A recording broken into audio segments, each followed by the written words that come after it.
پڑھ لیں اللہم صلی علی محمد وعلی آل محمد کما صلیت علی ابراہیم وعلی آل ابراہیم انک حمید مجید اللہم بارک علی محمد وعلی آل محمد کما بارکت علی ابراہیم وعلی آل ابراہیم انک حمید مجید۔ بسم اللہ الرحمن الرحیم۔ آج ہمارا جو درس ہے وہ سورہ بقرہ کی آیت نمبر 55 تا 61 تک ہے۔ اس درس میں ہم بنی اسرائیل کی تاریخ کے کچھ اہم واقعات ان کو بیان کریں گے اور ان آیات کی تلاوت کے ساتھ ساتھ ان کی تفصیل ساتھ بیان ہو جائے گی۔ یہ اہم واقعات ہیں کہ اس میں انہوں نے دیدار الہی کا مطالبہ کیا تھا، بادلوں کا سایہ کرنا، من و سلوہ کا اترنا، اسی طرح بستی میں داخل ہوتے وقت اللہ کی نافرمانی، 12 چشموں کا جاری ہونا، نعمتوں کی ناقدری اور اس کے نتیجے میں عذاب الہی۔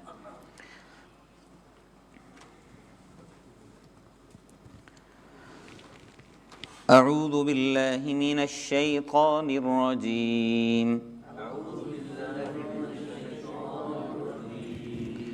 بسم اللہ الرحمن الرحیم۔ وَإِذْ قُلْتُمْ يَا مُوسَى لَن نُؤْمِنَ لَكَ حَتَّى نَرَى اللَّهَ جَهْرَةً۔ اگر اس کو ملا کے پڑھیں گے تو پھر جہرتن فاخذتکم الصاعقہ ہوگا، اور اگر یہاں پہ آپ سانس لیں گے تو پھر جہرہ ہوگا، یہ آخر میں اس کی تا جو متحرک ہے وہ ساکن ہو جائے گی۔ فاخذتکم الصاعقۃ وانتم تنظرون ثم بعثناکم من بعد موتکم لعلکم تشکرون۔ اس آیت میں اللہ رب العزت نے بنی اسرائیل کی تاریخ کے واقعات میں سے ان 2 آیات میں ایک اہم واقعے کو بیان کیا ہے۔ سب سے پہلے اس کا ترجمہ وَإِذْ قُلْتُمْ، اور جب تم نے کہا، یا موسیٰ، اے موسیٰ، لن نؤمن لک، ہم ہرگز آپ پر ایمان نہیں لائیں گے، حتیٰ، یہاں تک کہ نر اللہ، ہم اللہ کو دیکھ لیں، جہرتاً، اپنی آنکھوں کے سامنے۔ فاخذتکم الصاعقہ، پھر تمہیں کڑک نے آ لیا، صاعقہ بجلی کی کڑک، چمک اس کو کہتے ہیں، وانتم تنظرون، اور تم اپنی آنکھوں سے دیکھ رہے تھے۔ ثم بعثناکم من بعد موتکم، پھر ہم نے تمہیں دوبارہ اٹھایا،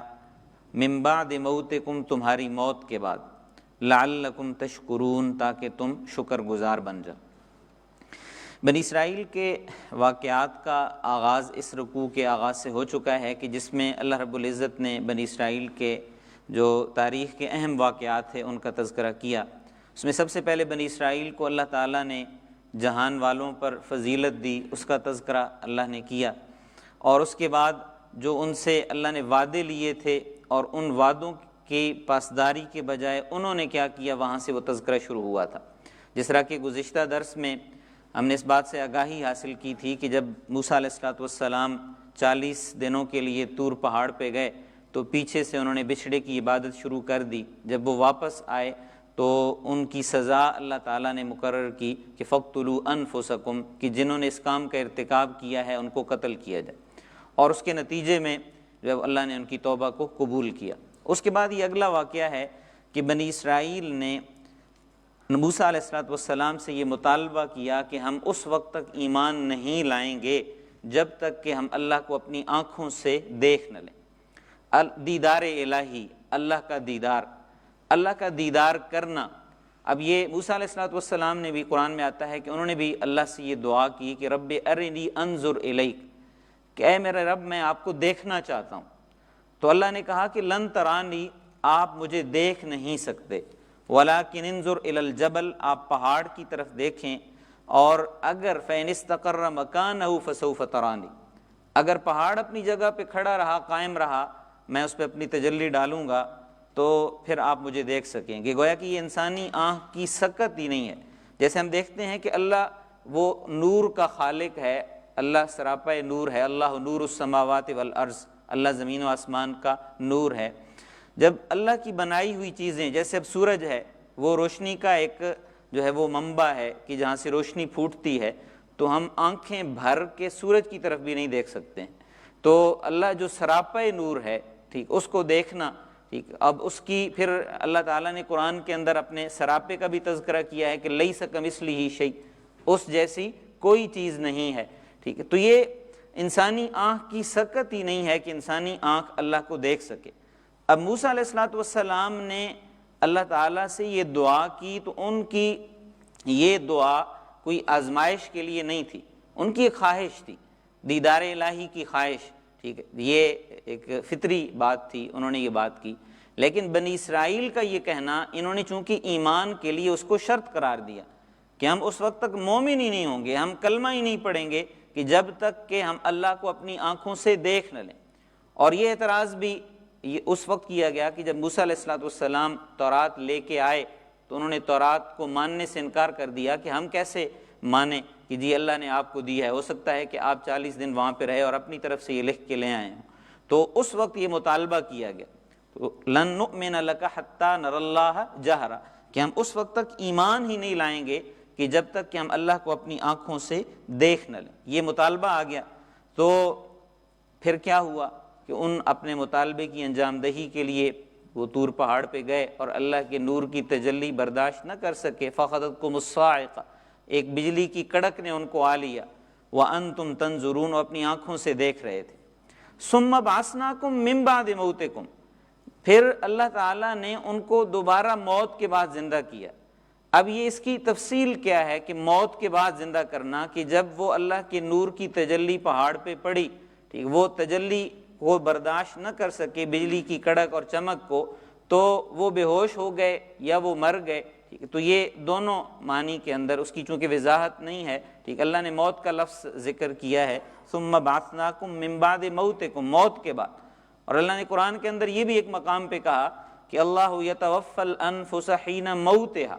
واللتی لم تمت فی منامہا،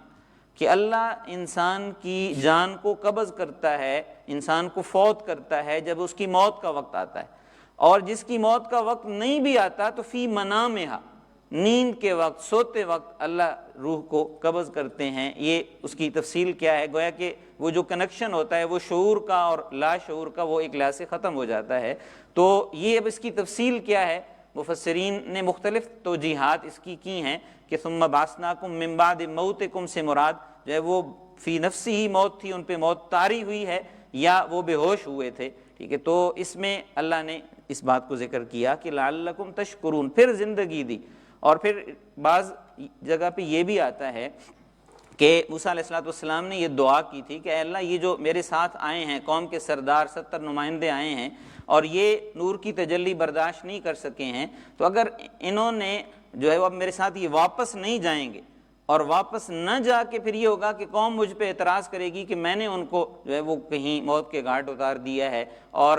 مجھ پہ مزید اعتراضات ہوں گے، تو انہوں نے اللہ سے دعا کی تو اللہ تعالیٰ نے ان کو دوبارہ زندگی دے دی۔ بہرحال یہ اس کی تفصیلات کا موقع نہیں ہے، قرآن نے یہاں پہ اختصار کے ساتھ اس بات کو ذکر کیا ہے، ہم اس بات کو اختصار کے ساتھ بیان کرتے ہوئے آگے بڑھتے ہیں۔ اب بنی اسرائیل کی تاریخ کا ایک دوسرا واقعہ آگے آ رہا ہے، وَظَلَّلْنَا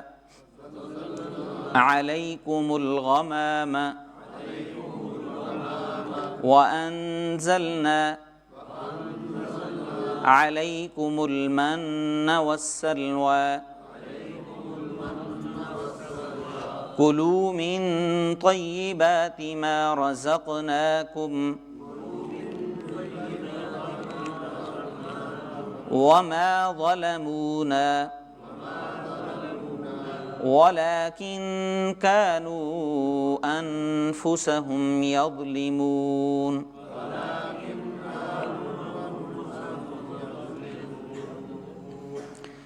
وَظَلَّلْنَا، ذل عربی میں سائے کو کہتے ہیں، ظللنا ہم نے سایہ کیا، علیکم تم پر، الغمام بادلوں کا، وَأَنزَلْنَا اور ہم نے اتارا، علیکم تم پر، المن والسلوى، من اور سلوہ، کلو کھاؤ، من طیبات پاکیزہ چیزیں، ما رزقناکم جو ہم نے تمہیں دی ہیں، جو تمہیں دی ہیں بطور رزق دی ہیں، وما ظلمونا اور ہم نے ظلم نہیں کیا، ولیکن کانوا انفسہم یظلمون لیکن وہ خود اپنی جانوں پر ظلم کرنے والے تھے۔ جب بنی اسرائیل فرعون سے نجات حاصل کر کے اپنے آبائی علاقے شام کی طرف روانہ ہوئے تو وہاں بنو عمالقہ آباد ہو چکے تھے۔ عمالقہ ایک قوم تھی، قبیلہ تھا، وہ وہاں پہ آباد تھے۔ بنی اسرائیل چونکہ ہم پہلے آگاہی حاصل کر چکے ہیں کہ یوسف علیہ السلام کے زمانے میں شام سے مصر منتقل ہوئے تھے، کہ جب یوسف علیہ السلام کو مصر کی حکومت ملی، اقتدار ملا، پھر مرور زمانہ سے جب حالات تنگی کا شکار ہوئے تو فرعون کے مظالم سے تنگ آ کے موسیٰ علیہ السلام کے زمانے میں اللہ کے حکم سے انہوں نے پھر مصر سے دوبارہ شام کی طرف ہجرت کی۔ جب وہ اپنے علاقے کے پاس پہنچے تو اللہ نے انہیں حکم دیا کہ آپ جہاد کریں، اور اس کو اللہ تعالیٰ نے 6 پارے میں تفصیل کے ساتھ بیان کیا ہے۔ اللہ نے حکم دیا کہ جہاد کریں، انہوں نے آگے سے جہاد سے انکار کر دیا۔ تو اس موقع پر حضرت موسیٰ علیہ السلام سے انہوں نے کہا تھا کہ فَاذْهَبْ أَنْتَ وَرَبُّكَ فَقَاتِلَا إِنَّا هَاهُنَا قَاعِدُونَ، کہ آپ اور آپ کا رب جا کے جہاد کریں، ہم تو یہاں بیٹھے ہوئے ہیں۔ انہوں نے جہاد سے انکار کیا، اور نتیجہ کیا نکلا کہ اللہ تعالیٰ نے سزا کے طور پر 40 سال کے لیے ان کو اس صحرائے سینا کے اندر وہ سرگرداں کر دیا، ان پر منزل کو گم کر دیا۔ اللہ نے فرمایا فَإِنَّهَا مُحَرَّمَةٌ عَلَيْهِمْ 40 سَنَةً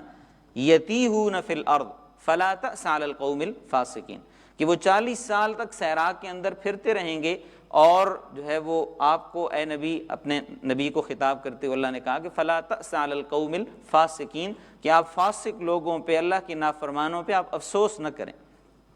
تو وہ جب آگے گئے ہیں تو اس صحرا کے اندر بھی پھر اللہ نے 40 سال وہ گھومتے رہے، تو اس 40 سال کے عرصے میں اللہ تعالیٰ نے صحرا کے اندر بھی جو انہیں نعمتیں دی ہیں تو ان کا تذکرہ یہاں پہ کیا۔ سب سے پہلا کہ ظللنا علیکم الغمام، صحرا کی گرمی اب بھی اس زمانے کے اندر بھی دن کو دھوپ کی شدت اتنی ہوتی ہے کہ جان نکلتی ہوئی محسوس ہوتی ہے، تھوڑی دیر بھی وہاں پہ گزارنا، تو پھر پوری قوم اور لاکھوں کی تعداد میں وہاں لوگوں کا جو ہے وہ چلنا، اور صبح سے وہ سفر شروع کرتے تھے اور شام تک ان کا سفر جاری رہتا تھا، اور شام کو دیکھتے تھے تو وہ وہیں پہ کھڑے ہوتے تھے اور کوئی ان کی خاص پروگرس نہیں ہوتی تھی، اور اسی کیفیت میں وہ 40 سال اس عذاب کی کیفیت میں، اللہ کی ناراضگی کی کیفیت میں رہے۔ تو اللہ تعالیٰ نے ان پر اس موقع پر بھی یہ نعمت کی، یہ انعام کیا، یہ احسان کیا کہ ان کے اوپر بادل کو بطور سایہ جو ہے وہ مقرر کر دیا، کہ ان کے پاس اب ٹینٹس تو نہیں تھے، کوئی اور جو ہے وہ چونکہ فرعون کے مظالم سے نکلنے کے لیے رات کے وقت نکلے تھے، ایمرجنسی میں نکلے تھے، کوئی تیاری بھی نہیں تھی، اور آگے سے یہ بھی نہیں تھا کہ جو ہے وہ صحرا کے اندر پھرنا ہے، تو اللہ نے کیا کیا کہ ان کے اوپر بادل کو سائے کے طور پہ مقرر کر دیا، تو وہ روزانہ سفر شروع کر دے اور بادل ان کے ساتھ چلتا رہتا، اور جہاں وہ رکتے تو بادل بھی رک جاتا، اور اسی کیفیت میں وہ 40 سال تک رہے۔ وَأَنزَلْنَا عَلَيْكُمُ الْمَنَّ وَالسَّلْوَىٰ، اور من اور سلوہ ہم نے اتارا۔ اب من اور سلوہ یہ بھی اللہ تعالیٰ کی 2 نعمتیں تھیں، اللہ نے ان کے لیے غذا کا انتظام کیا، خوراک کا انتظام کیا، کہ من جو تھا یہ آپ سمجھ لیں کہ بیر کی طرح کا جو ہے وہ ایک میٹھی چیز ہوتی تھی، جس طرح شبنم پڑتی ہے تو شبنم کی طرح وہ آسمان سے آتی رات کے وقت، اور صبح وہ درختوں کے پتوں پہ اور اپنے ان پہ دیکھتے تو اکٹھی ہوئی ہوتی تھی اور اس کو وہ لے لیتے تھے، تو یہ ان کے کاربوہائیڈریٹس کا اللہ تعالیٰ نے انتظام کیا تھا۔ اور سلوہ وہ چھوٹے چھوٹے پرندے تھے بٹیر کی طرح کے، وہ ان کے غول جھونڈ کے جھونڈ جو ان کے پاس آ جاتے تھے، ان کی رہائشوں کے پاس، ان کو وہ پکڑتے تھے اور وہ ان کی خوراک بن جاتی تھی، وہ ان کی پروٹین ہوتی تھی۔ تو کاربوہائیڈریٹس اور پروٹین کا اللہ تعالیٰ نے اس لحاظ سے ان کا انتظام کیا کہ من اور سلوہ اللہ نے ان کے لیے جاری کر دیے۔ کلوا من طیبات ما رزقناکم، کلو کھاؤ، من طیبات پاکیزہ چیزیں، ما رزقناکم جو ہم نے تمہیں رزق کے طور پر دیں۔ اب یہ چیزیں اللہ نے دیں،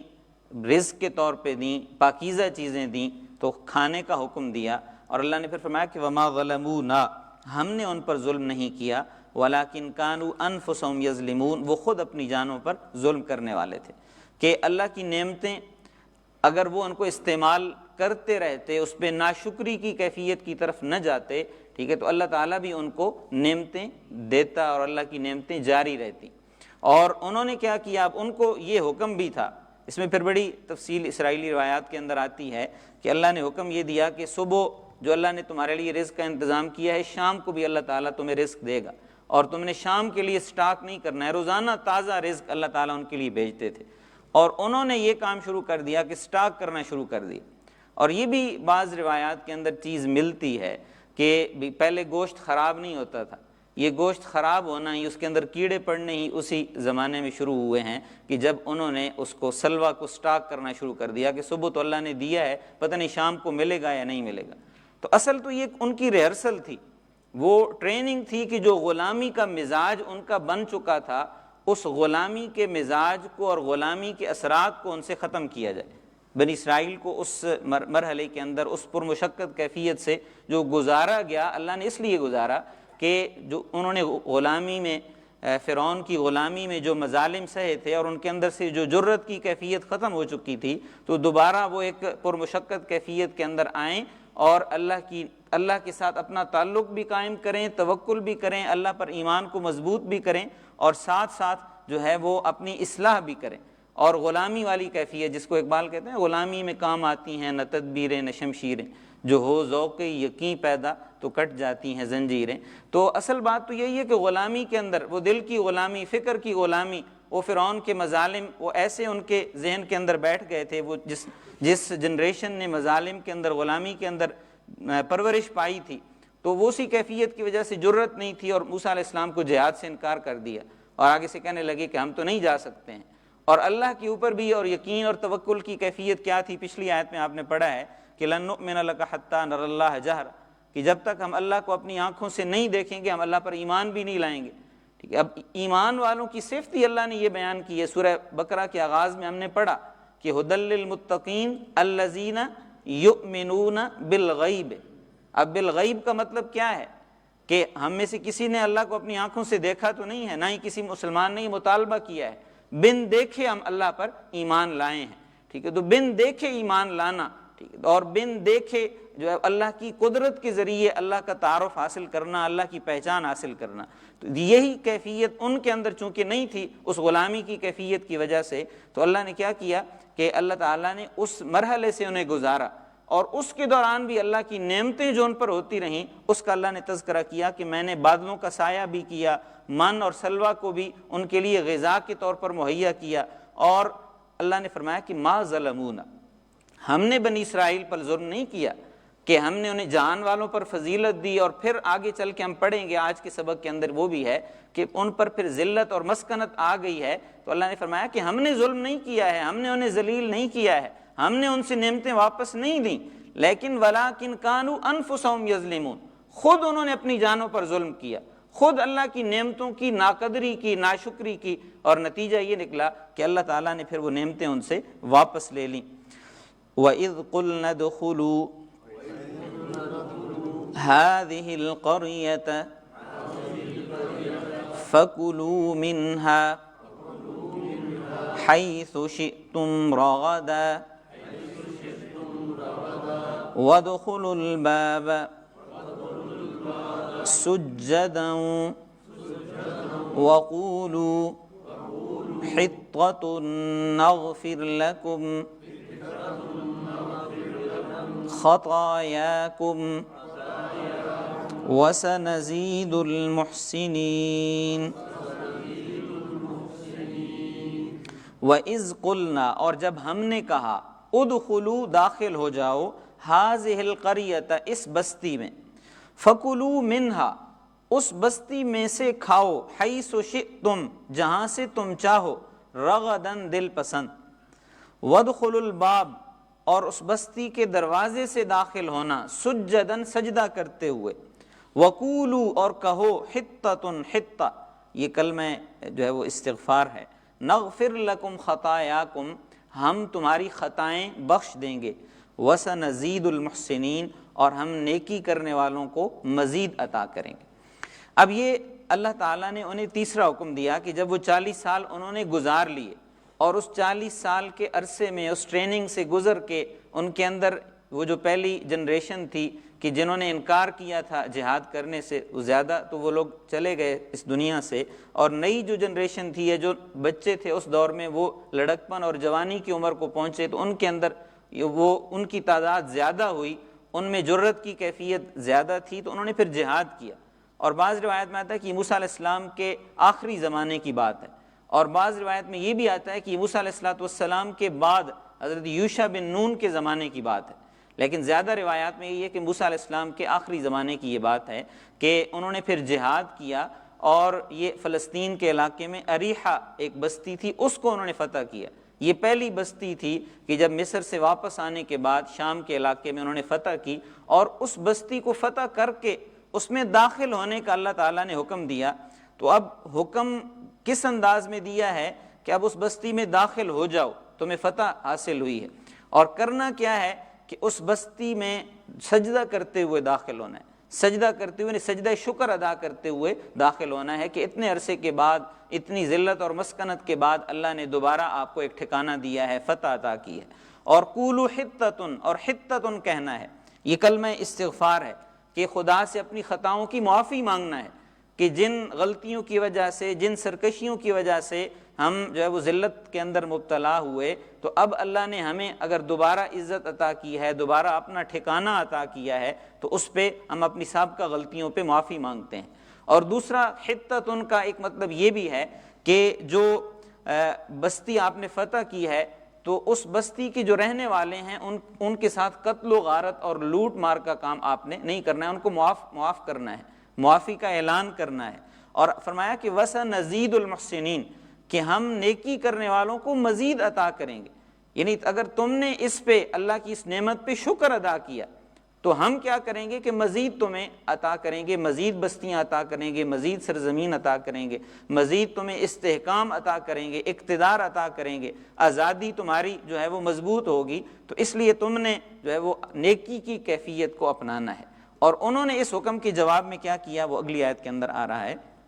فَبَدَّلَ الَّذِينَ ظَلَمُوا قَوْلًا غَيْرَ الَّذِي قِيلَ لَهُمْ فَأَنزَلْنَا عَلَى الَّذِينَ ظَلَمُوا رِجْزًا مِّنَ السَّمَاءِ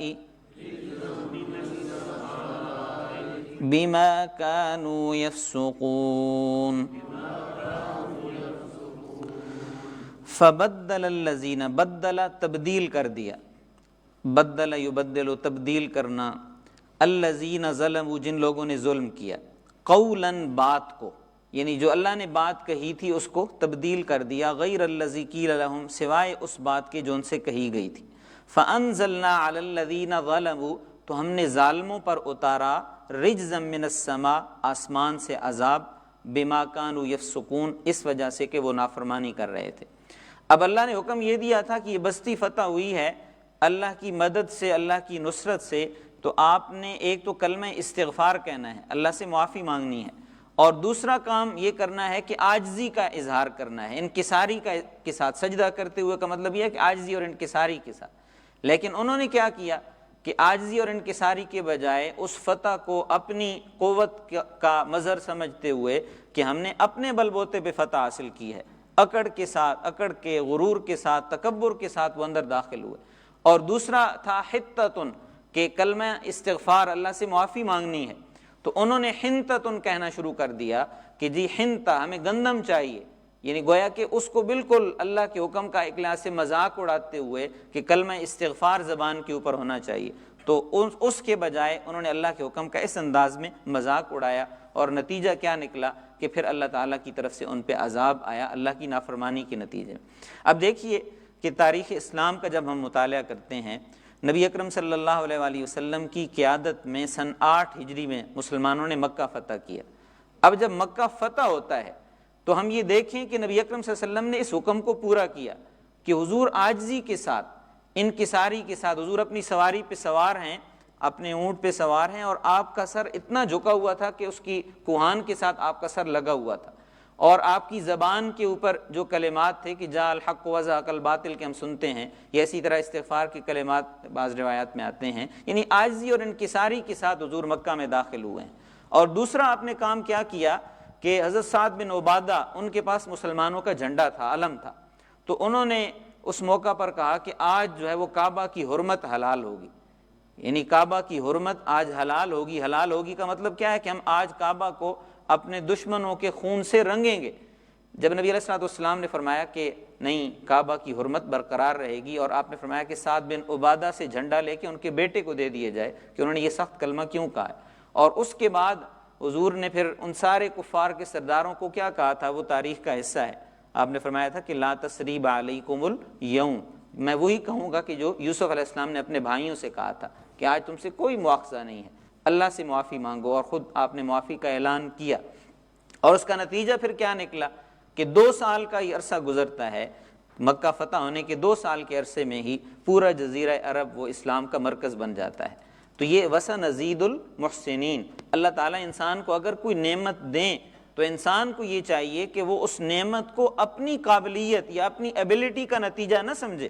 کہ میں نے محنت کی اور میری محنت کے نتیجے میں مجھے یہ چیز ملی ہے۔ وہ اللہ کی توفیق سے، اللہ کے فضل سے انسان کو وہ نعمت ملتی ہے، اور پھر انسان کو یہ چاہیے کہ وہ اللہ کی اس نعمت پہ اللہ کا شکر ادا کرے، اور اللہ تعالیٰ پھر اس نعمتوں کے شکر کے نتیجے میں مزید نعمتیں عطا کرتے ہیں۔ یعنی اس میں ہمارے لیے بھی سبق ہے نا، بنی اسرائیل کا واقعہ صرف ہماری معلومات کے لیے تو نہیں ہے، ٹھیک ہے؟ اس میں نے اس لیے بنی اسرائیل کے واقعہ سے حضور کے سیرت کا پیغام آپ کے سامنے، اور اس سے پھر ہمارے لیے جو سبق ملتا ہے، یہ ایک انسانی مزاج ہے۔ انسانی مزاج کے اندر یہ چیز ہوتی ہے کہ انسان یہ کہتا ہے کہ میں نے یہ اپنی محنت کے بل بوتے پہ یہ چیز حاصل کی ہے، تو انسان اس کو محنت کے بل بوتے پہ، اب اگر توفیق اللہ نہ دیتا، اللہ انسان کو صلاحیت نہ دیتا، تو انسان کیا کر سکتا تھا؟ انسان تو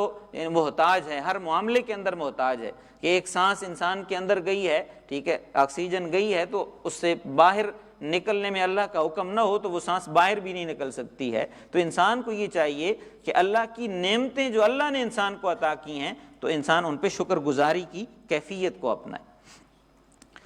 وَإِذِ اسْتَسْقَىٰ مُوسَىٰ لِقَوْمِهِ فَقُلْنَا اضْرِب بِّعَصَاكَ الْحَجَرَ فَانْفَجَرَتْ مِنْهُ 12 عَيْنًا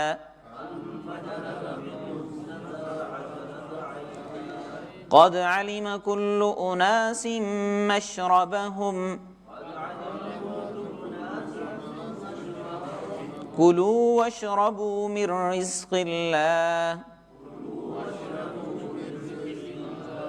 وَلَا تَعْثَوْا فِي الْأَرْضِ مُفْسِدِينَ۔ وَإِذِ اسْتَسْقَىٰ، اور جب پانی مانگا موسیٰ علیہ السلام نے، لِقَوْمِهِ اپنی قوم کے لیے، فَقُلْنَا ہم نے کہا، اضرب آپ ماریے، بِعَصَاكَ عصا لاٹھی، آپ اپنی لاٹھی کو ماریے، الحجر پتھر پر، فَانْفَجَرَتْ پس پھوٹ پڑے اس میں سے، 12 عینا 12 چشمے، قد علم کل اناس جان لیا سارے لوگوں نے، مشربہم اپنا گھاٹ، کلو کھاؤ، وشربو پیو، من رزق اللہ اللہ کے رزق میں سے، ولا تعثوا فی الارض مفسدین اور زمین کے اندر فساد نہ پھیلا۔ اب بنی اسرائیل صحرا کے اندر ہیں، اور سائے کا انتظام بھی ہو گیا ہے، کھانے کا انتظام بھی ہو گیا ہے، مان اور سلوہ۔ اب پینے کا مسئلہ تھا، تو پینے کے لیے اللہ تعالیٰ نے انتظام کیا کہ ایک چٹان کے اوپر لاٹھی مارنے کا، موسیٰ علیہ السلام کا عصا لاٹھی وہ ان کا معجزہ بھی تھا، وہ اس کو مارنے کا حکم دیا۔ جب انہوں نے اس لاٹھی پہ اپنی لاٹھی کو اس چٹان کے اوپر مارا تو وہاں سے 12 چشمے جاری ہو گئے۔ اب 12 کی جو تعداد تھی یہ بنی اسرائیل کے 12 قبائل کے لیے تھی، اور جو قبائلی نظام ہوتا ہے، آج بھی جہاں پہ قبائلی نظام ہے تو قبیلے اپنی قبائلی روایات کو ساری چیزوں سے بڑھ کے سمجھتے ہیں۔ تو 12 چشموں کا مطلب یہ ہوا کہ 12 قبیلوں کے لیے الگ الگ متعین ہو گیا کہ ہر قبیلہ وہ اپنے چشمے سے، اپنے اس نل سے پانی لے اور دوسروں کا تاکہ پانی استعمال نہ کرے۔ ان کی کیفیت، نبی علیہ الصلوۃ والسلام کا جو زمانہ تھا ابتدا میں، تو وہ بھی قبائلی نظام تھا، اور حضور کی بعثت سے پہلے زمانہ جاہلیت کے اندر چھوٹی چھوٹی باتوں پہ جھگڑے ہوا کرتے تھے. وہ جس کو ایک شاعر کہتا ہے کہ کبھی پانی پینے پلانے پہ جھگڑا، کبھی گھوڑا آگے بڑھانے پہ جھگڑا. تو صرف چھوٹی چھوٹی باتوں پہ ایک عرب کی جنگ بڑی مشہور، اور کئی سال تک وہ جنگ جاری رہی، اور صرف اس وجہ سے وہ جنگ شروع ہوئی تھی کہ ایک جو ہے وہ قبیلے کے لوگوں نے پانی کے گھاٹ سے اپنے جانوروں کو پہلے پانی پلا لیا تھا. بھئی جی ہم سپیریئر ہیں، ہم برتر ہیں، ہم بہتر ہیں، اور ہمارے قبیلے کے جانور وہ پہلے پانی پئیں گے اور تمہارے جو ہے وہ پہلے کیوں پئیں گے؟ اور اس بات پہ جنگ شروع ہوئی اور جو ہے وہ سینکڑوں لوگوں کو قتل کر دیا گیا. یہ چھوٹی چھوٹی باتیں. تو اللہ تعالیٰ نے اس قبائلی نظام کے اندر یہ چیزیں ہوتی ہیں. آج بھی جہاں قبائلی ہمارے یعنی پاکستان کے اندر جہاں پہ ٹرائبل ایریاز ہیں قبائلی، تو وہاں پہ قبیلے کا جو سردار ہوتا ہے اس کی بات وہ جو ہے وہ سارے قانون سے بڑھ کے ہوتی ہے، قانون سے بھی بڑھ کے کوئی جو ہے وہ بات کا درجہ رکھتی ہے. تو اللہ نے بنی اسرائیل کی چونکہ 12 قبیلے تھے، تاکہ وہ آپس کے اندر پانی کی وجہ سے نہ لڑتے جھگڑتے رہیں، تو اللہ نے 12 چشمے جاری کیے اور فرمایا کہ قد علم کل اناس مشربہم، سارے لوگوں نے اپنا گھاٹ جان لیا، یعنی ہر قبیلے نے، بنی اسرائیل کے 12 قبیلوں میں سے ہر ایک نے اپنا اپنا گھاٹ متعین کر لیا کہ یہ ہمارا پانی کا جو ہے وہ چشمہ ہے. اور اب بھی مفسرین نے یہ لکھا ہے کہ وہ چٹان اب بھی موجود ہے. سیرت تاریخ نگاروں نے لکھا ہے وہ تقریباً 10-15 فٹ جو ہے وہ صحرائے سینا کے اندر اونچائی پہ، اور اس کے اندر وہ سوراخ نظر آتے ہیں اس چٹان کے. کلو وشربو من رزق اللہ، کلو کھاؤ مان اور سلوا، وشربو اور پیو اس چشمے کا پانی اللہ کے رزق میں سے، ولا تعثوا فی الارض مفسدین، اور زمین میں فساد نہ پھیلاؤ. وَإِذْ قُلْتُمْ يَا مُوسَى لَن نَّصْبِرَ عَلَى طَعَامٍ وَاحِدٍ فَادْعُ لَنَا رَبَّكَ يُخْرِجْ لَنَا مِمَّا تُنبِتُ الْأَرْضُ من بقلها وقثائها وفومها وعدسها وبصلها. وَإِذْ قُلْتُمْ، اور جب تم نے کہا، یا موسیٰ اے موسیٰ، لن نصبر علی طعام واحد، کہ ہم ہرگز صبر نہیں کریں گے، علی طعام واحد، ایک کھانے پر. فادع لنا ربک، آپ اپنے رب سے ہمارے لیے دعا کریں، یخرج لنا، وہ ہمارے لیے نکالے، مما تنبت الارض، جو زمین اگاتی ہے، تنبت نباتات، وہ جو زمین اگاتی ہے، من بقلہا، ترکاریاں سبزیاں، وقثائہا، ککڑیاں کھیرے سلاد، وفومہا، لہسن، بعض نے اس کا ترجمہ گندم کیا ہے، وعدسہا، اور دال، وبصلہا، اور پیاز. یہ انہوں نے مطالبہ کیا کہ ہم وہ ایک کھانا کھا کھا کے تنگ آ گئے ہیں، مان اور سلوا، تو آپ اللہ سے دعا کریں کہ اللہ تعالی ہمارے لیے یہ چیزیں نکالے جو زمین اگاتی ہے. اور انہوں نے پھر بطور مثال کچھ چیزیں بتائیں بھی کہ اس میں ترکاریاں ہونی چاہیے، سبزیاں ہونی چاہیے، گوشت تو ہم کھا چکے ہیں کافی، وقصائہا، اس میں کھیرے ہوں، ترے ہوں، اور فومہا، لہسن ہو، لہسن، اور اس میں بعض نے اس کا ترجمہ فوم کا کیا ہے گیہوں، گندم، ہمیں گندم چاہیے، وعدسہا، دال، اور بالخصوص مسور کی دال، وبصلہا، بصل، پیاز، ہمیں پیاز چاہیے. تو اس کا جواب پھر موسیٰ علیہ السلام نے دیا، قال اتستبدلون الذی هو ادنی بالذی هو خیر اہبطوا مصرا فإن لكم ما سألتم. قال، موسیٰ علیہ السلام نے کہا، اتستبدلون، تبدیل کرنا، اردو میں لفظ استعمال ہوتا ہے تبدیل کرنا، اتستبدلون، کیا تم تبدیل کرنا چاہتے ہو، الذی هو ادنی، وہ چیز جو ادنا ہے، بالذی هو خیر، اس چیز کے بدلے میں جو بہتر ہے. اہبطوا مصرا، شہر میں داخل ہو جاؤ، فإن لکم ما سألتم، وہاں تمہیں یہ ساری چیزیں مل جائیں گی جو تم سوال کرتے ہو. اب انہوں نے مطالبہ کیا کہ ہمیں زمین میں اگنے والی چیزیں ملنی چاہیے، اور موسیٰ علیہ السلام نے کیا کہا کہ تم بہتر چیز کو چھوڑ کر ادنا چیز لینا چاہتے ہو۔ اب اس نے مفسرین نے اس کے دو وجوہات یا اس کے دو تفاسیر بیان کی ہیں۔ ایک تفسیر تو ظاہری ہے کہ آپ کو گوشت مل رہا ہے، پرندوں کا گوشت ہے، اور پرندوں کا گوشت چھوڑ کے جو ہے وہ آپ لینا چاہتے ہیں، سبزیاں، دالیں اور ترکاری آپ لینا چاہتے ہیں، تو یہ آپ کا جو ہے وہ ٹیسٹ بڈز آپ کے ٹھیک نہیں ہیں۔ لیکن ایک دوسری چیز یہاں پہ یہی بھی ایک نیچرل سی چیز ہے کہ انسان ایک چیز کھا کے تنگ آ جاتا ہے۔ تو موسیٰ علیہ السلام کا یہ جو کہنا تھا کہ بہتر چیز کو چھوڑ کر ادنا چیز لینا چاہتے ہو، تو اس کا مطلب کیا تھا کہ اللہ تعالیٰ نے تمہیں عزت کے ساتھ اقتدار اور اختیار دینے کے لیے جہاد کا حکم دیا تھا، اور تم نے کیا کیا تھا کہ غلامی کی وجہ سے جہاد سے تو انکار کر دیا اور کہا کہ جاؤ اپنے رب سے سوال کرو اور اپنے رب کے ساتھ جا کے جہاد کرو، ہم سے تو جہاد نہیں ہوتا ہے، اور اب کھانا مانگنا شروع ہو گئے ہو۔ یعنی اپنا پیٹ بھرنے کی تمہیں فکر ہے، اپنی جسمانی ضروریات کی فکر ہے، لیکن اپنی فکری اور اپنی ذہنی جو آزادی کی تمہیں فکر ہونی چاہیے وہ تمہیں نہیں ہے۔ تو یہ کیسا تمہارا ذوق ہے اور کیسی تم جو ہے وہ کیفیت رکھتے ہو؟ تو یہ وہی غلامی والی کیفیت جس کی طرف موسیٰ علیہ السلام نے دوبارہ انہیں متوجہ کیا، جس کا ہم پہلے ذکر کر چکے ہیں۔ تو کہا کہ یہ تمہارا کیسا ذوق ہے کہ کھانے پینے کی تو تمہیں فکر ہے، اپنا پیٹ تو بھرنا چاہتے ہو کہ جی یہ چیزیں بھی ہوں اور یہ چیزیں بھی ہوں، لیکن تمہیں اس بات کی کوئی فکر نہیں ہے کہ تم ذہنی طور پر غلامی کا شکار ہو اور تم اپنے آپ کو فکری طور پر جو ہے وہ محکوم سمجھتے ہو۔ تو یہ بنیادی، چونکہ جو بھی امت ہوتی ہے اس کا بنیادی مقصد دعوت ہوتا ہے، غلبہ دین ہوتا ہے، دین کی دعوت آگے تک پہنچانا ہوتا ہے۔ صرف جسمانی، یہ تو انسان تو دو چیزوں کا مرکب ہے، جسم اور روح کا، کہ اب جسم کی ضروریات ہیں لیکن ضروریات تو وہ پوری ہو سکتی ہیں، آپ تھوڑا سا بھی کھا لیں اور جتنا اس کو پھیلاتے جائیں۔ بھوک اور نیند تو ایسی چیزیں ہیں کہ ان کو آپ کم کرنا چاہیں تو کم بھی ہو جاتی ہیں اور بڑھانا چاہیں تو بڑھ بھی جاتی ہیں، یہ انسان کے کنٹرول کے اندر ہیں جسم کی ضرورت کے اعتبار سے۔ لیکن جو روحانی ضرورت ہے اس میں محنت کرنی پڑتی ہے، اس میں تو اپنا جو ہے وہ سیلف کنٹرول، ضبط نفس، اور اس کے لیے کوشش کرنی پڑتی ہے، اپنے آپ کو لگانا پڑتا ہے، کھپانا پڑتا ہے، اور وہ تبھی ہو سکتا ہے کہ جب انسان اپنی جسمانی خواہشات کے اوپر قابو پاتا ہے۔ یعنی غذائی ضروریات کو اپنا مقصد نہیں بنانا چاہیے، مقصد جو ہے وہ زندگی کا وہ ایک دین کا ابلاغ، دین کی ترویج، دین کی تعلیمات کو اپنے جسم پر لاگو کرنا اور دین کا خود پیکر بننا، یہ بنیادی مقصد ہونا چاہیے۔ تو موسیٰ علیہ السلام نے کہا کہ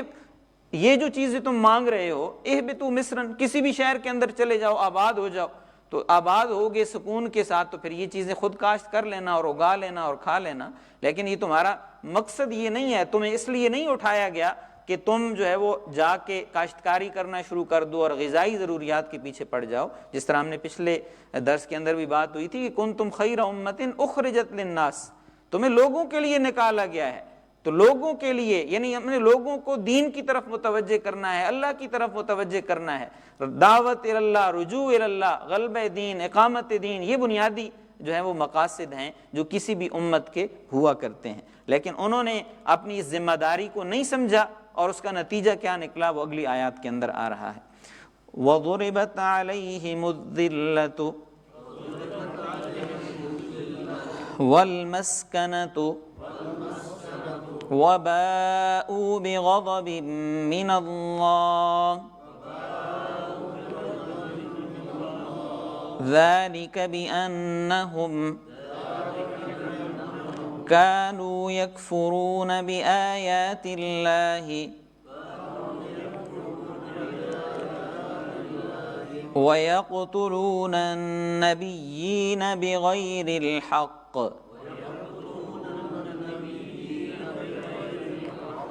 ذَلِكَ بِمَا عَصَوْا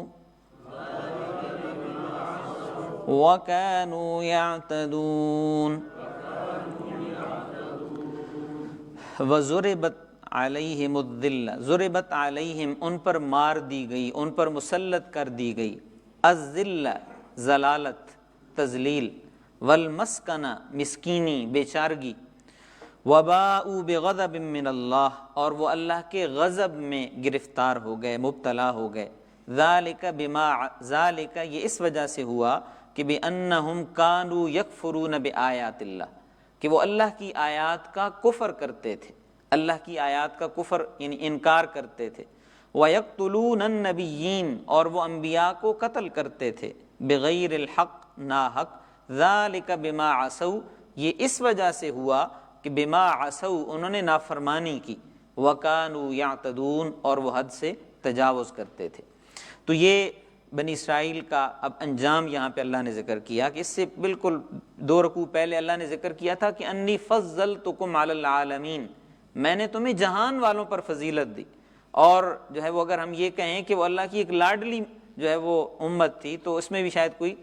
شبہ نہیں ہوگا یا شاید وہ نادرست نہیں ہوگا، لیکن انہوں نے اللہ کی نعمتوں کا مذاق بھی اڑایا اور اللہ کے احکامات کا انکار کیا، تو نتیجہ یہ نکلا کہ ضربت علیہم الذلۃ والمسکنہ، کہ ذلت اور مسکنت ان کے اوپر مسلط کر دی گئی، ان پر ٹھونس دی گئی، ان پر لاگو کر دی گئی اللہ کی نافرمانی کی وجہ سے۔ اور ایک روایت کے اندر آتا ہے نبی علیہ الصلوۃ والسلام نے فرمایا کہ جب بندہ ایک گناہ کرتا ہے تو ایک گناہ کی وجہ سے اس کے دل کے اوپر ایک سیاہ نقطہ لگ جاتا ہے، سیاہ دھبا لگ جاتا ہے۔ اگر انسان توبہ کر لے، رجوع کر لے، نیکیاں شروع کر دے تو وہ دھبا ختم ہو جاتا ہے، لیکن اگر انسان گناہ پر گناہ کرتا چلا جائے تو دھبے بڑھتے چلے جاتے ہیں، دل کے اوپر وہ داغ بڑھتے جاتے ہیں، حتیٰ کہ ایک وقت ایسا آتا ہے کہ جب دل پورا سیاہ ہو جاتا ہے۔ اور جب دل پورا سیاہ ہو جاتا ہے تو اس کے بارے میں اللہ نے کہا کہ ختم اللہ علی قلوبہم، اللہ نے ان کے دلوں پر مہر لگا دی۔ تو یہ نافرمانیاں کرتے کرتے اس سٹیج پہ چلے گئے کہ جہاں سے واپسی کے دروازے بند ہو گئے، تو اللہ نے فرمایا کہ ان کے لیے ذلت اور مسکنت پھر مسلط کر دی گئی، لاگو کر دی گئی۔ اب اس کا مطلب یہ نہیں ہے کہ اللہ نے ان کے اوپر ذلت اور مسکنت مسلط کی، انہوں نے خود اللہ کی نافرمانی کی اور اس کا نتیجہ یہ نکلا کہ ذلت اور مسکنت ان کا مقدر بن گئی۔ وباءوا بغضب من اللہ اور وہ اللہ کے غضب میں گرفتار ہو گئے، اللہ کے غضب میں گرفتار ہو گئے یعنی اللہ کی ناراضگی کے حقدار بن گئے۔ ذالک بانہم کانوا یکفرون بآیات اللہ ویقتلون النبیین بغیر الحق، 2 جرم اللہ نے ان کے ذکر کیے ہیں کہ وہ اللہ کی آیات کا کفر کرتے تھے، اللہ کی آیات کا انکار کرتے تھے۔ اب اللہ کی آیات کا انکار کس طرح کرتے تھے اس کی بھی جو ہے وہ وضاحت ہے کہ اللہ کی تعلیمات میں سے خواہشات کے خلاف جو چیز ہوتی تھی وہ چھوڑ دیتے تھے۔ تو یہ بھی کیا ہے کہ اللہ کی عبادت تو نہ ہوئی، خواہشات کی عبادت ہو گئی کہ جو چیز خواہش کے مطابق ہے دین کی وہ لے لی، اور جہاں پہ وہ دین کی چیز اللہ کی تعلیمات وہ خواہشات کے خلاف آئیں وہ چھوڑ دی۔ یہ بھی اللہ کی آیات کا کفر کرنے کے مترادف ہے اور بنی اسرائیل نے یہ جرم کیا ہے۔ اور دوسرا جو ہے وہ مفہوم کے اندر تبدیلی کرتے تھے، ٹھیک، مفہوم اس کے معنی اور مطلب کے اندر آگے پیچھے سے اپنی مرضی کا مطلب نکالنا، یہ بھی کفر کرنے کے مترادف ہے۔ اور تیسرا اس کا مطلب کہ اللہ کے حکم کو جان بوجھ کر اس کا انکار کرنا، ٹھیک ہے۔ تو یہ ہم اس کی روشنی میں اس سینیریو کے اندر اپنا جائزہ بھی لے سکتے ہیں کہ ہماری جو ہے وہ من حیث القوم کیا کیفیت ہے، انفرادی طور پہ بھی اور اجتماعی طور پہ بھی، کہ اللہ کا حکم جب ہم تک پہنچتا ہے، اللہ کے نبی کی تعلیم ہم تک پہنچتی ہے تو ہم کیا کرتے ہیں؟ ہم اس کو خوشی کے ساتھ قبول کرتے ہیں یا اس کے اندر تعویل کرنے کی کوشش کرتے ہیں یا بعض باتیں لے لیتے ہیں اور بعض باتیں چھوڑ دیتے ہیں؟ اگر ہم یہ کام کر رہے ہیں تو ہم بھی ان آیات کا کفر کرنے کے مترادف ہو رہے ہیں۔ یکفرون بآیات اللہ، اللہ کی آیات کا کفر کرتے ہیں، انکار کرتے ہیں۔ اور دوسرا یقتلون النبیین بغیر الحق، وہ انبیاء کو ناحق قتل کرتے تھے۔ اب اگر تاریخ کا مطالعہ کیا جائے ان کی تاریخ کا، کہ حضرت یحییٰ علیہ الصلوۃ والسلام، یوحنا کے نام سے ان کی کتابوں میں ان کا تذکرہ ملتا ہے، ان کو شہید کیا گیا اور ان کے بادشاہ نے شہید کیا، اور صرف اس وجہ سے شہید کیا تھا کہ اس بادشاہ نے جو ہے وہ بغیر نکاح کے ایک خاتون کے ساتھ تعلقات قائم کیے ہوئے تھے، انہوں نے اس اللہ کے نبی نے انہیں منع کیا، اور نتیجہ یہ نکلا کہ اس کی اپنی محبوبہ کی خواہش پہ اس نے اللہ کے نبی کو شہید کیا اور ان کا سر کاٹ کے تھالی میں سجا کے اپنی اس نے محبوبہ کو پیش کیا۔ یعنی اللہ کے نبی نے جب ان کو گناہ سے روکا کہ بادشاہ سرعام گناہ کا ارتکاب کر رہا ہے، تو بادشاہ آگے سے سزا کے طور پر اللہ کے نبی کو شہید کر رہا ہے۔ اسی طرح حضرت زکریا علیہ الصلوۃ والسلام ان کو شہید کیا گیا۔ اسی طرح حضرت الیاس علیہ الصلوۃ والسلام، ان کا تذکرہ قرآن میں آتا ہے، ایلیہ کے نام سے ان کی کتابوں میں تذکرہ ملتا ہے۔ انہوں نے جب بادشاہ وقت کو، حاکم وقت کو کہا تو حاکم وقت نے ان کا جینا دو بھر کر دیا، اور نتیجہ یہ نکلتا ہے کہ انہیں جلاوطن ہونا پڑتا ہے، علاقہ چھوڑنا پڑتا ہے۔ حضرت عیسیٰ علیہ الصلوۃ والسلام کا تذکرہ تو ہم سنتے ہیں کہ حضرت عیسیٰ علیہ السلام کو آسمانوں پہ اٹھایا گیا، وہ کیوں اٹھایا گیا تھا، اس کے کیا اسباب تھے؟ وہ بھی یہودیوں کی سازشیں تھیں، اور یہودیوں نے حضرت عیسیٰ علیہ السلام کو شہید کرنے کے لیے اس رومی گورنر سے باقاعدہ فیصلہ کروا لیا، اور جب اس فیصلے پر عمل درآمد ہونے لگا تو اللہ نے ان کو آسمانوں پہ اٹھا لیا۔ تو یہ ان کی کیفیات ہیں۔ میں نے صرف 4 انبیاء کا تذکرہ آپ کے سامنے کیا ہے۔ اللہ نے قرآن کے اندر یقتلون النبیین جمع کا لفظ ذکر کیا ہے، انہوں نے ایک نبی کو قتل نہیں کیا، بہت سارے انبیاء کو قتل کیا، اور مقصد کیا تھا کہ انبیاء انہیں، ایک تو خود اللہ کی آیات کا انکار کرتے تھے، دوسرا انبیاء انہیں کہتے تھے کہ یہ تم اللہ کی نافرمانی کر رہے ہو، تو انبیاء کو اپنے راستے کی رکاوٹ سمجھتے تھے اور اس رکاوٹ کو راستے سے ہٹا دیتے تھے، اور نتیجہ پھر کیا نکلا کہ ذلت اور مسکنت ان کا مقدر بن گئی۔ ذالک بما عصوا، انہوں نے نافرمانی کی، وکانوا یعتدون، اور وہ حد سے تجاوز کرنے والے تھے۔ تو نافرمانی اللہ کی جو بھی کرے گا، جو بھی حد سے تجاوز کرے گا، حد سے تجاوز کرنے کا مطلب کیا ہے کہ اللہ نے ایک حد متعین کر دی، اس کے اندر کچھ چیزیں اجازت دی گئی ہے، لیکن اس لمٹ کو کراس کرنے کی اجازت نہیں ہے۔ جو بھی اس لمٹ کو کراس کرے گا تو اس کے لیے پھر اللہ کا قانون وہی ہے، لن تجد لسنت اللہ تبدیلا، اب اللہ کی سنت میں، اللہ کے طریقے میں کوئی تبدیلی نہیں پائیں گے۔ صدق اللہ مولانا العظیم۔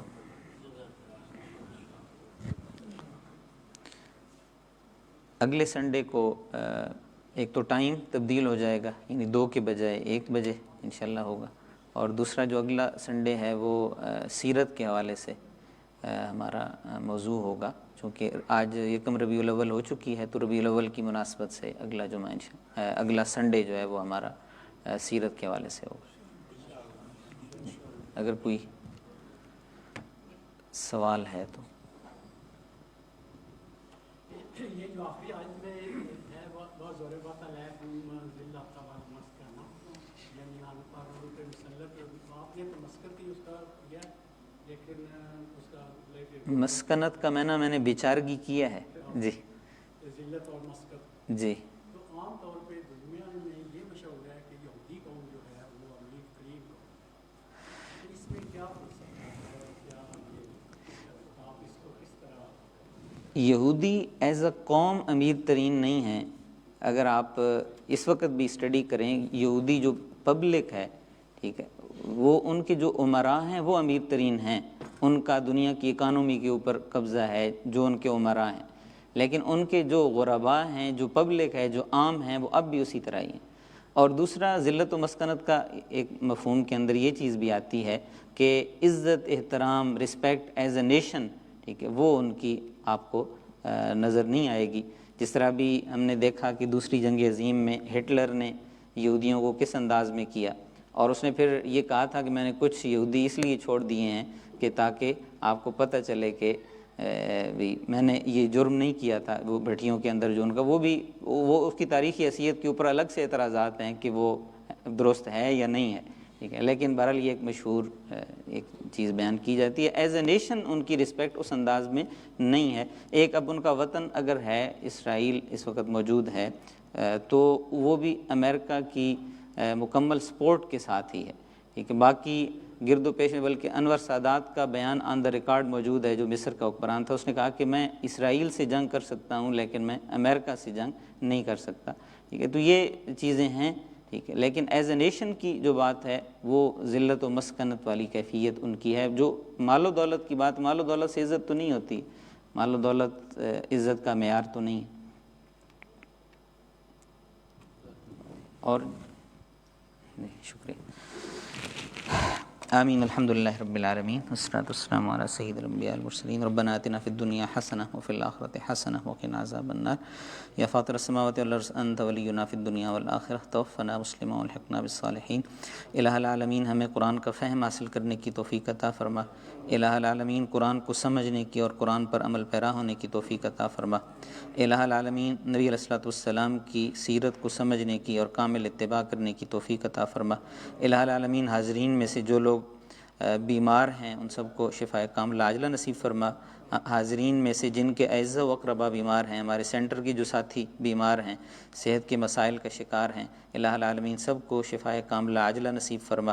الہ العالمین ہم میں سے جو لوگ پریشان حال ہیں، چاہے وہ کسی بھی قسم کی پریشانی ہے، معاشی ہے، معاشرتی ہے، سماجی ہے، اپنے خصوصی فضل سے لوگوں کی پریشانیاں دور فرما۔ الہ العالمین ہم میں سے جن کے والدین حیات ہیں، انہیں اپنے والدین کی خدمت کرنے کی توفیق عطا فرما۔ ہم میں سے جن کے والدین اس دنیا سے رخصت ہو گئے ہیں، ان کے درجات بلند فرما۔ جن کا اعزا و اقربا اس دنیا سے رخصت ہوئے، ان کے درجات بلند فرما۔ الہ العالمین ہم میں سے جو لوگ صاحب اولاد ہیں، ان کی اولاد کو ان کی آنکھوں کی ٹھنڈک بنا، ان کا مطیع و فرما بردار بنا۔ جو لوگ اولاد سے محروم ہیں، انہیں نیک صالح اولاد عطا فرما۔ ربنا تقبل منا انک انت السمیع العلیم وتب علینا انک انت التواب الرحیم، وصلی اللہ تعالی علی النبی الکریم محمد وعلی آلہ وصحبہ اجمعین برحمتک۔